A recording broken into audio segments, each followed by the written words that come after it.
Namah Shivaya Gurave Satchidanandamurtaye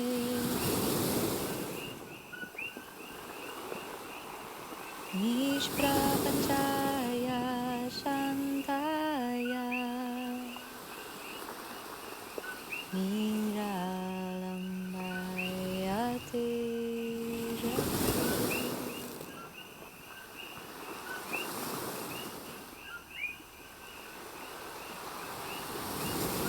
Om Namah Shivaya Gurave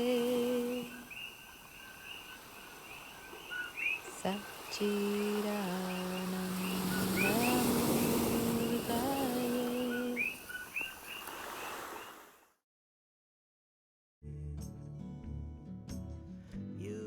Aloha, beautiful world! Thank you for joining me. This is day number 1. Today's practice is one that I found to be very challenging.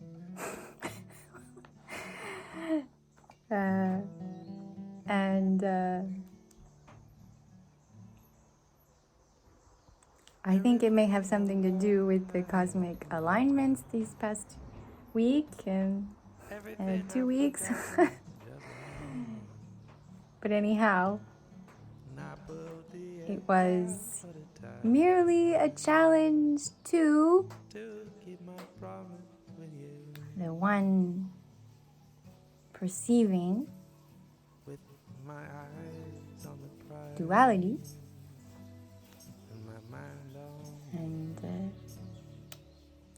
attachment to this finite concept form.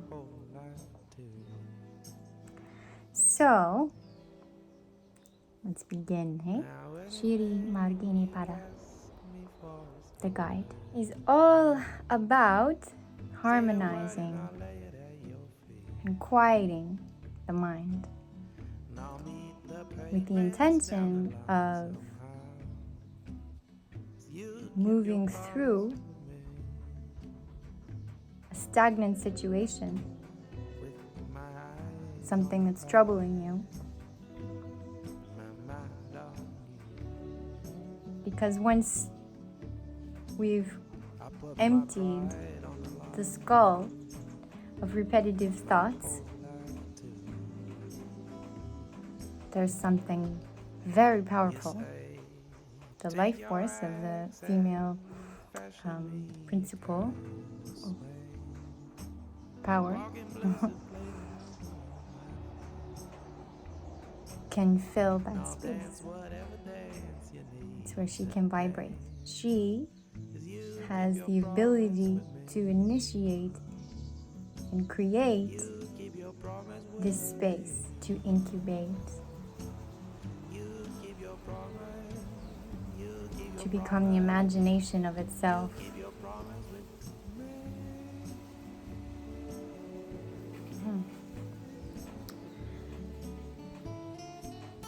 So how does one harmonize the mind?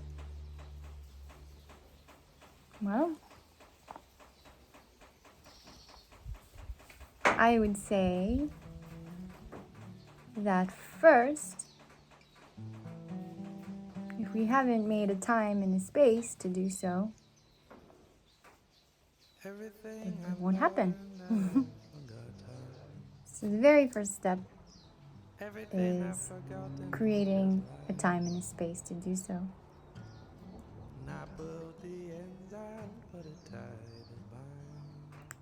And we can do this once and grow tired of it and bored of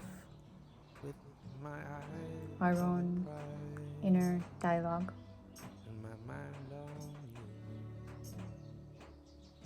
But we won't really get very far if we turn away from that boredom in the external world, we will see the same thing. Any real terror we may feel inside. But the power lies within.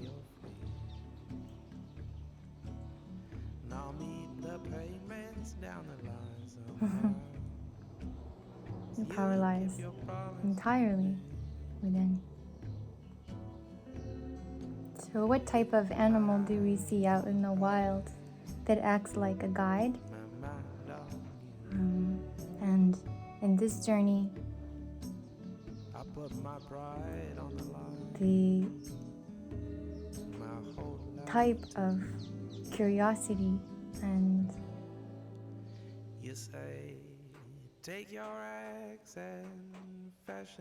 wisdom is found inside of a fox.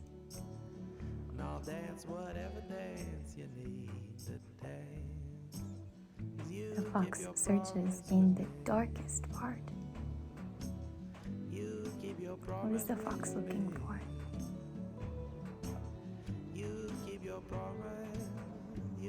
What I find, the deeper I go into a meditation,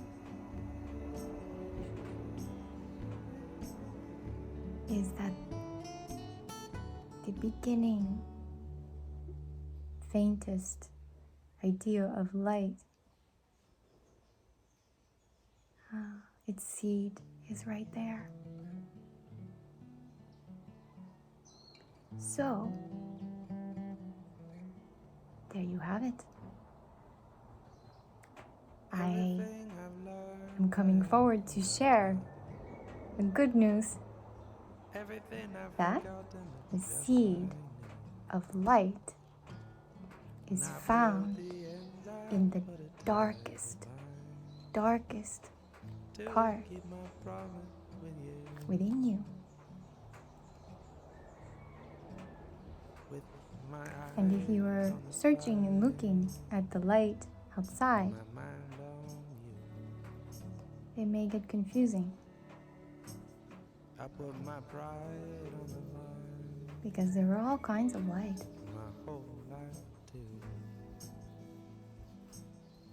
But there's not a replacement for the light we feel. That we found. It is our signature light. Meaning, it's the core of who we are.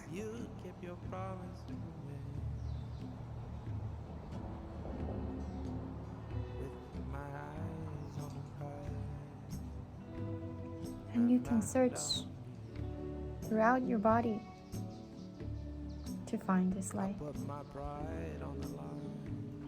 You may feel it in your navel.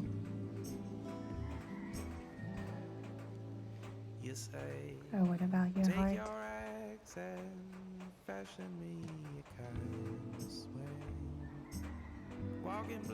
Or how about right here between your eyes?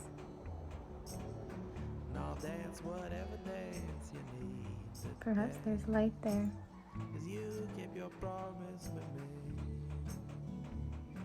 Huh?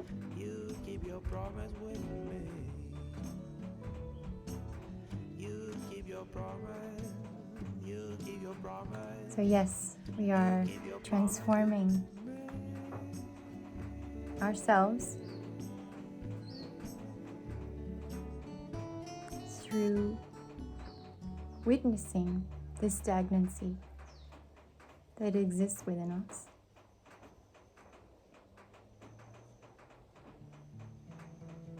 Allowing Shakti to vibrate and expand its power, her power, the power of your nature, the intuitive power, the kind that opens, the kind that is a query into the mysteries,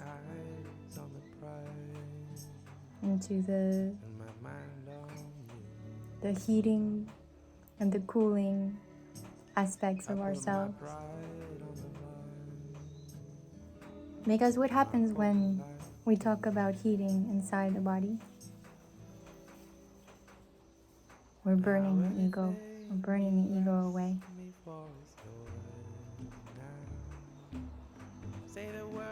And it's beautiful because we're not left with nothing.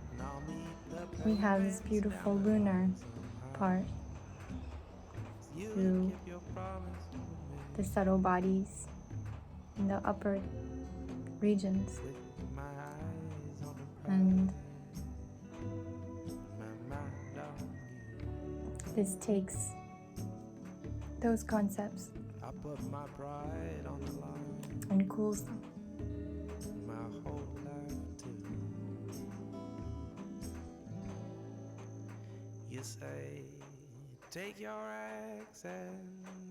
And so we can find ourselves there in the middle,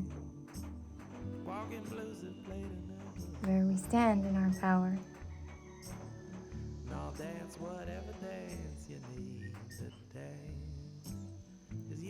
We are facing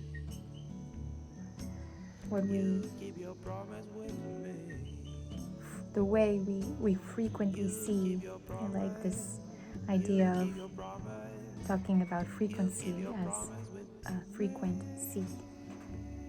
Frequent seed.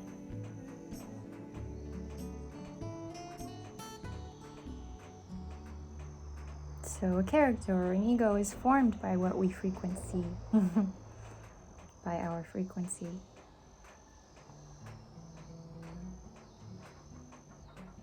Yeah. We can learn much about how the inner and the outer truth are not separate.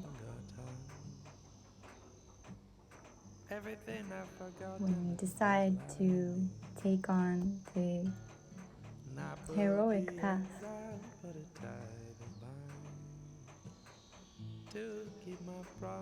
of protecting life, our life, guiding ourselves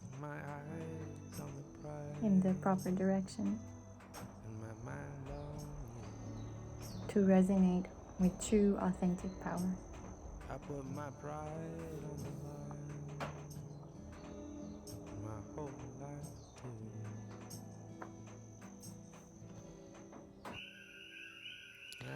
I have pulled 3 cards from my Secret Yogini Oracle deck.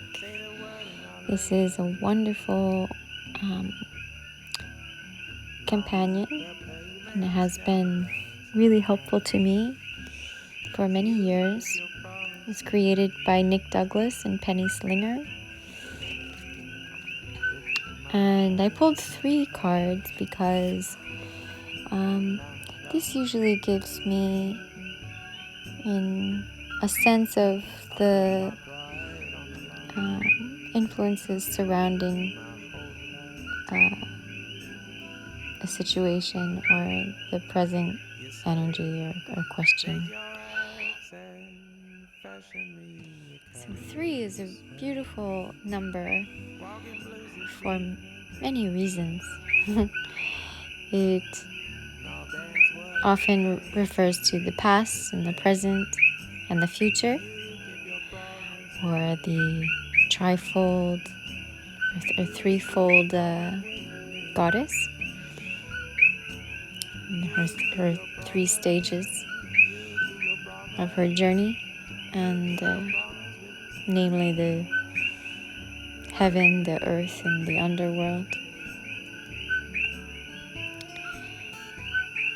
And in general, it shares the idea of there existing a reality that points to the trifold nature of things, and that transcends our linear sense of ourselves as the thought forms that we produce or that we conduct.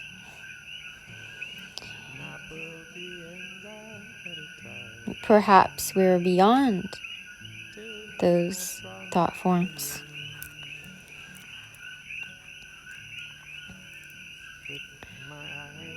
So a whole world opens up when we think about the past and the present and the future, and who is the I in relation to this understanding of something more than this very present moment.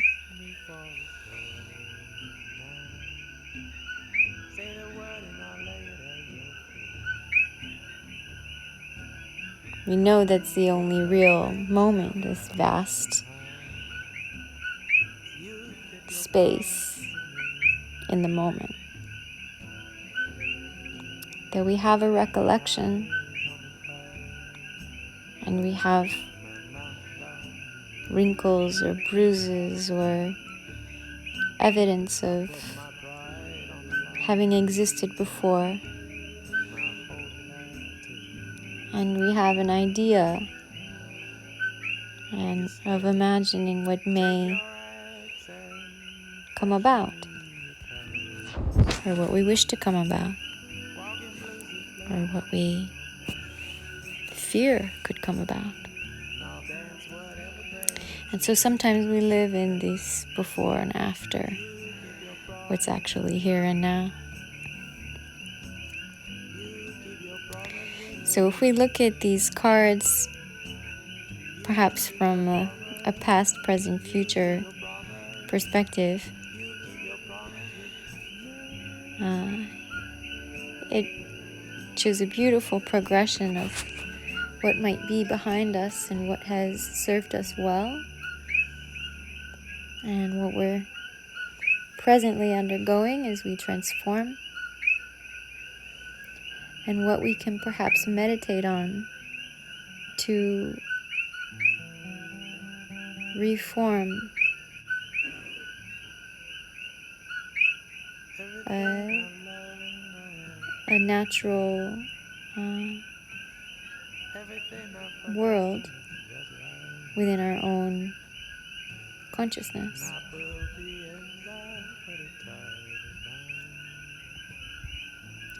So with Isis, the high priestess, represented by the number 2, this is the understanding of emotion and intuition, which ultimately is the wisdom of the feeling state of consciousness. And the feeling state of consciousness picks up on all the states of awareness, and it rotates around all of our thoughts. So we're always feeling out these thoughts.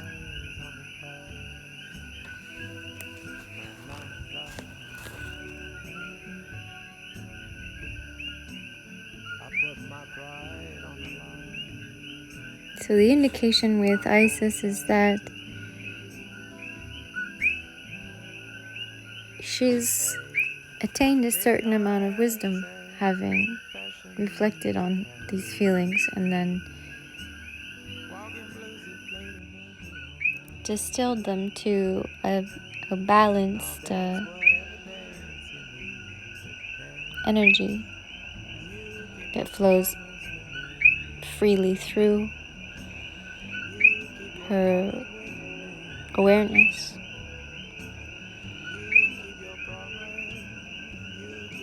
So, by means of looking at what may have previously been unconscious,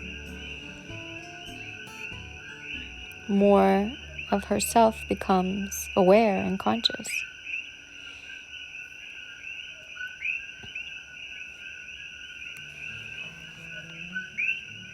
But also what's interesting about the high priestess is how she's received in the world, in this great power that she holds.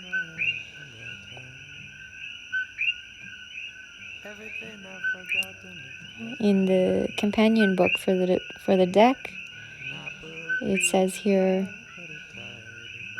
the night sky symbolizes the limitless nature and awe-inspiring qualities of her territory, the wisdom which she guards so carefully. Traditionally, this wisdom is never revealed to the uninitiated, and therefore this aspect of Isis is portrayed showing only her bared head and shoulders. It is said that, like the sleeping Venus, if her full nakedness or potency is exposed prematurely, without adequate psychic preparation, there is a chance that the occult mysteries revealed through her might be misunderstood or abused.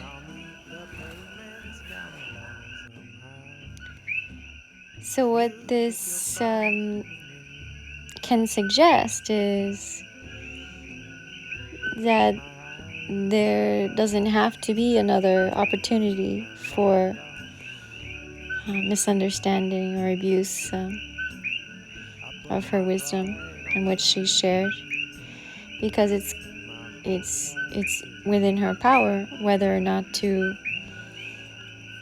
reveal what she knows and to have a bit more discernment now that she's come to experience having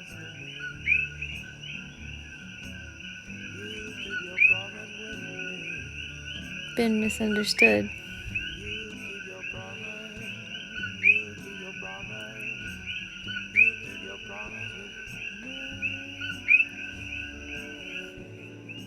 And next we have for the present placement, we have the Mother's Milk card. Another 2. So now we have a 2 bouncing off of another 2. 2 feelings within the cosmos. And you see a separation of the ultimate nourishment from the feminine body, the breast, which is what new life is sustained by from the moment of birth.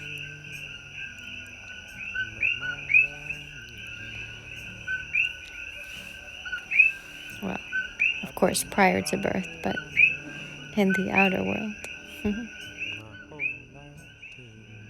So we're seeing the Great Mother, this original source of nourishment. And in the background, it's the Milky Way, as if to say her breast milk is connected with all life, or an original understanding of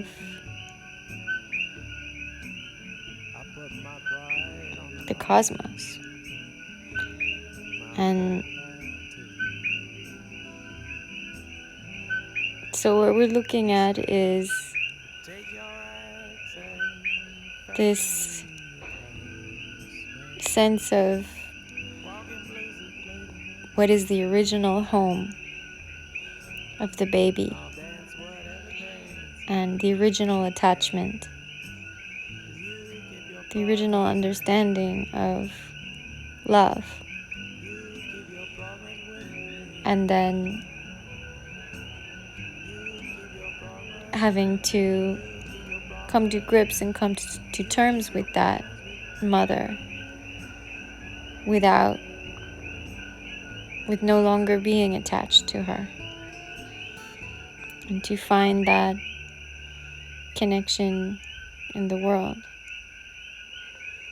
And so this may be the transformation we're undergoing in our present reality, uncovering the mother within our own being, and who is nourishing our own body, who is thinking about it with clear and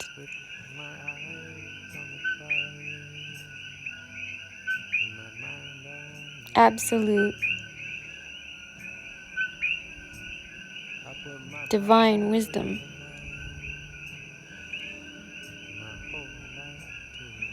and directing this towards our own presence with ourselves, which is ultimately how we can carry ourselves out in the world.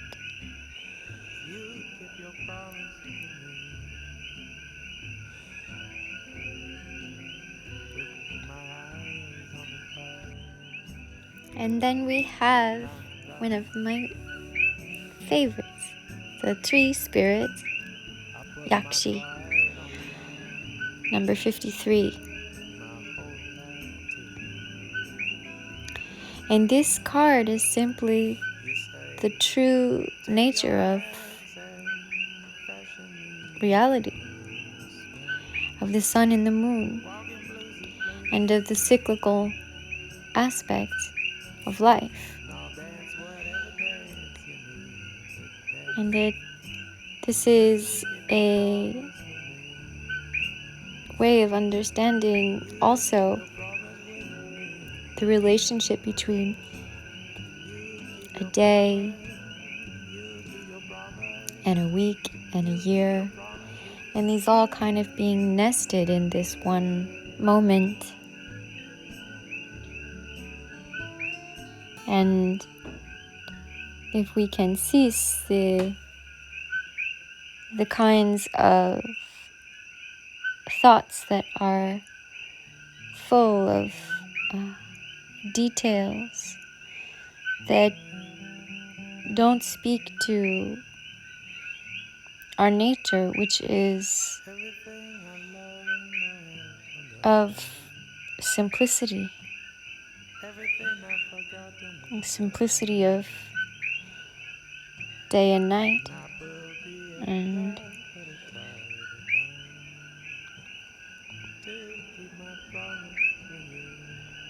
the growth that exists in that potential, in that day, in that week, in that year.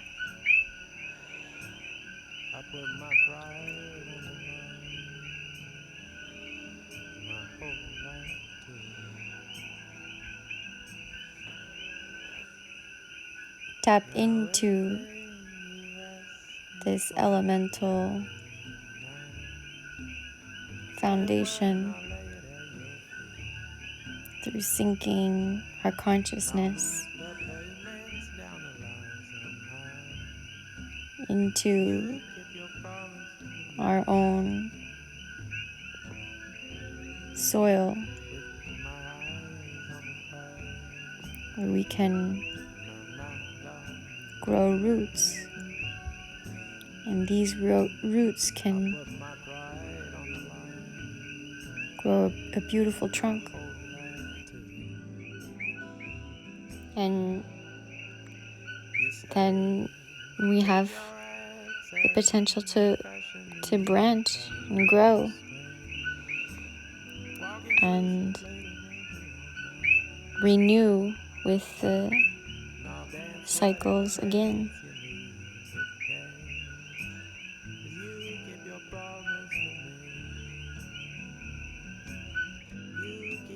So referencing back to the the Yantra reflection indicated by the guide or the fox that looks into the darkest of dark to find the light. This creature is calling upon its own wilderness, which is to say its own feeling body, its intuitive body. And it's sealing success through transforming the understanding of the nature of reality.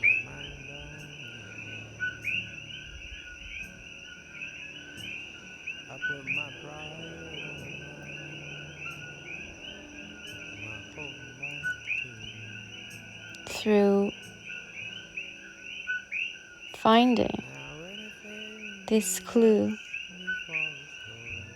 itself, herself, himself.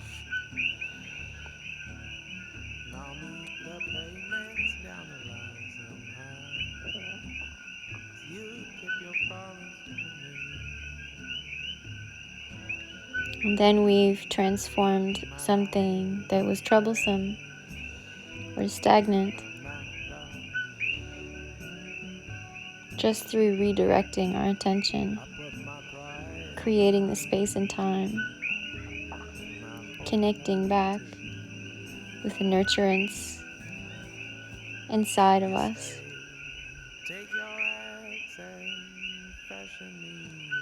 And seeing what a great, wondrous world can be created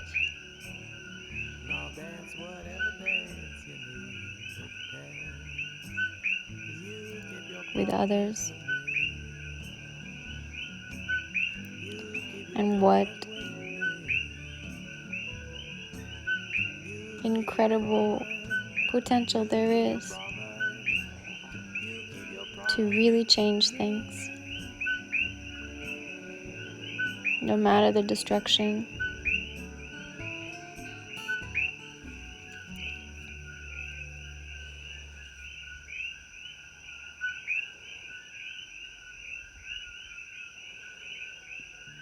Because what we understand is the proponent of life lives on as this divine nurturance.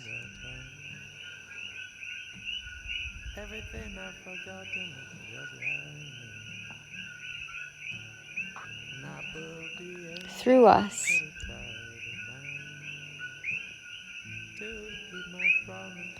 And we can connect with each other really beautifully when we're connected within ourselves in this way.